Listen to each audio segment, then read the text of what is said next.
du coronavirus qui fait son chemin au Cameroun, la fête nationale de la République de France n'a pas été organisée comme il est de tradition à l'ambassade.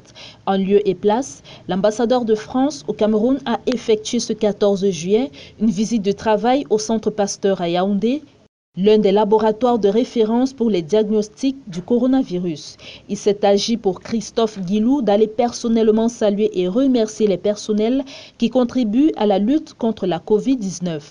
Nous avons décidé de venir rendre visite aux personnels qui sont mobilisés depuis plusieurs mois dans le cadre de la lutte contre la Covid-19. Et rien de plus naturel que de venir ici, au Centre Pasteur du Cameroun, témoigner de notre reconnaissance pour tout ce qui est fait depuis des mois et des mois dans le cadre de cette lutte, en matière de dépistage, en matière de diagnostic. Le Centre Pasteur est l'un des piliers de la lutte contre la Covid-19 et je voulais exprimer toute la reconnaissance qui est celle de la France pour tout ce que font les personnels de cette importante institution ici au Cameroun. À l'occasion, du matériel de diagnostic et de dépistage a été offert au centre qui sera distribué aux 9 autres régions dans le but de développer la décentralisation des opérations. Dès le départ, tous les échantillons étaient envoyés au niveau du Centre Pasteur. Donc ce dont nous permet, après analyse de tout ce qu'il y a comme équipement nécessaire au niveau des différentes régions, des équipements qui respectent la biosécurité, de pouvoir maintenant étendre cette décentralisation. Le don s'inscrit dans le programme d'aide au financement de la lutte contre la pandémie Covid-19 au Cameroun.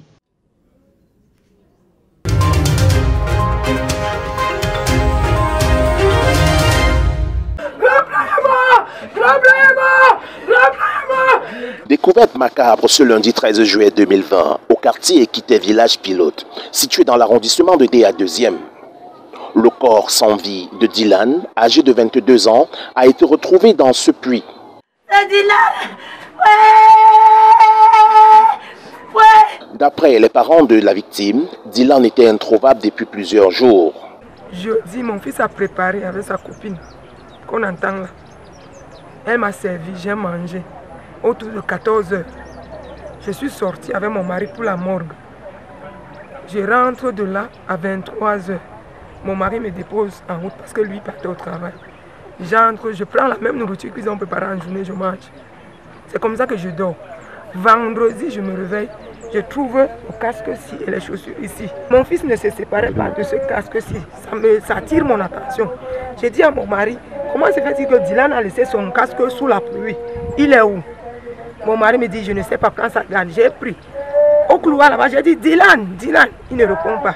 J'appelle l'enfant au téléphone, ça ne passe pas. Hier, mon mari me dit, tu as les nouvelles de Dylan? J'ai dit, je l'appelle, ça ne passe pas. Peut-être il est parti faire ses jobs. Comme il a l'habitude de sortir, il ne dit pas, là il part. Je sors, arrivé ici, l'odeur là. J'ai dit, mais qu'est-ce qu'il sent même ici? Je vois quelque chose, je vois le noir. C'est quand j'arrange bien mes lunettes, ce qui attire mon attention, le pied. Quand je vois le pied comme ça, c'est là où je dis, hey, je commence à crier là directement. Mon mari, je commence à crier le quartier, mon mari, sort vite, c'est mon affaire.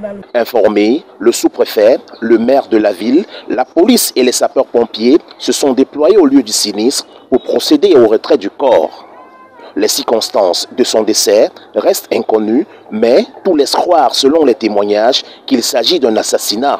En attendant les résultats de l'enquête ouverte par la police, la dépouille de Dylan a été acheminée derrière le domicile familial pour inhumation.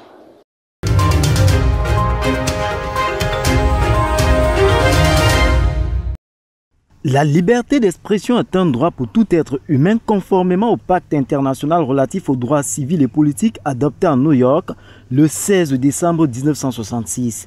Le dit pacte ouvrait dès lors un boulevard qui conduit à la recherche, à la réception, à la reprise des informations et des idées de toute espèce sans considération de frontières sous des formes orales, écrites, imprimées entre autres. Comme pour toutes les voies, celle de la liberté d'expression est balisée. Elle impose dans son chemin des restrictions qui ne sont pas sans conséquences lorsqu'elles sont violées.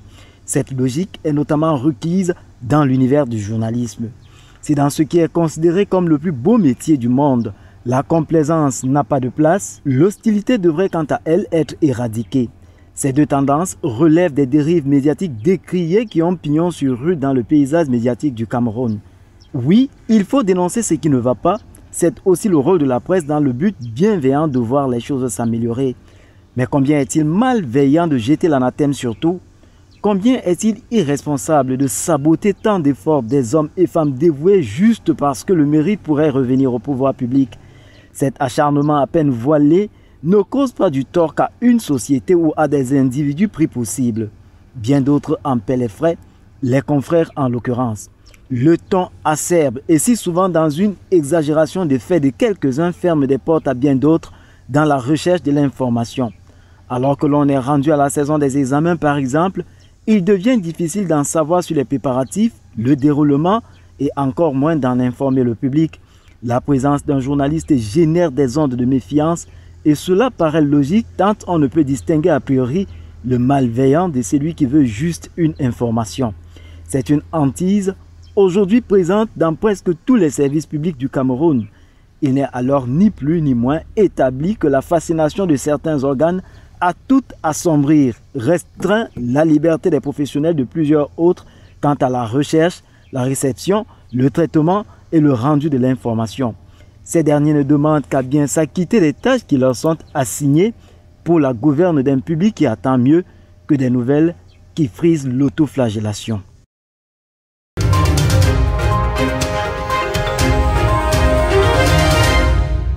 La saison des pluies signe son grand retour partout au Cameroun et à Douala en particulier. Comme élément particulier pour ce type de saison, des inondations.